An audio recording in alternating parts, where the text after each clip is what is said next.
সবাইকে, কি অবস্থা সবার, কেমন আছেন? আশা করি ভালো আছেন। আলহামদুলিল্লাহ আমরা ভালো আছি আপনাদের দোয়ায়।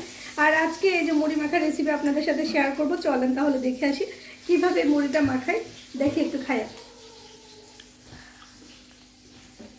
সুপার খাবো তাই কাঁচা মরিচ, ধনিয়া পাতা, পেঁয়াজ সবকিছু কেটে নিচ্ছে। এই যে এখন ধনিয়া পাতা কেটে নিচ্ছে, আর কাঁচা মরিচটা অলরেডি কাটা হয়ে গেছে। এই যে মুড়ি মাখানো হবে। মুড়ি মাখানো কে কে পছন্দ করেন সন্ধ্যাবেলা নাস্তার জন্য কমেন্ট করেন। আমার তো ভীষণ ভাল লাগে।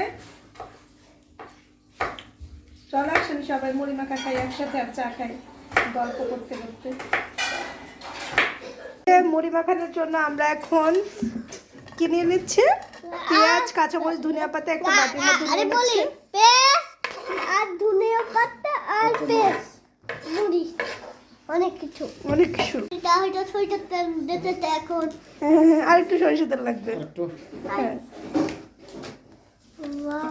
এখন দিয়ে দিচ্ছি চানাচুর, বেশি করে চানাচুর দিয়ে বেশি করে মুড়িটা মাখালে অনেক মজা হয়।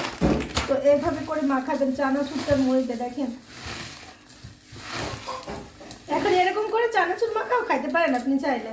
আর আমি কিন্তু চানাচুর মাখা খাবো না, এসে একটু খাই দেখি কেমন মজা। ভালো কথা আম্মু, আমি এখানে একটু নিয়ে রাখি আম্মু।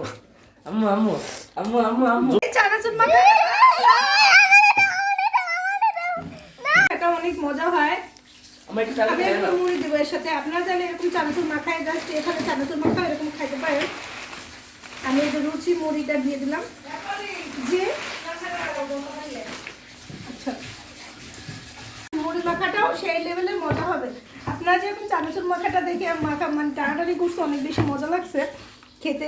সেজন্য দেখবেন মুড়ি মাখাটাও কিন্তু এভাবে করে মাখাই দিলে সবাই খাবে। তো আজকে আপনাদের সাথে এই মুড়ি মাখা রেসিপিটা শেয়ার করলাম। আশা করি আপনাদের কাছে ভালো লাগছে।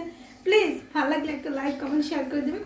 আর আমাদের পেজ আর ইউটিউব চ্যানেলের সাথে থাকবেন। সবাইকে আজকের মতো ধন্যবাদ দিয়ে বিদায় নিচ্ছি। আসসালামু আলাইকুম।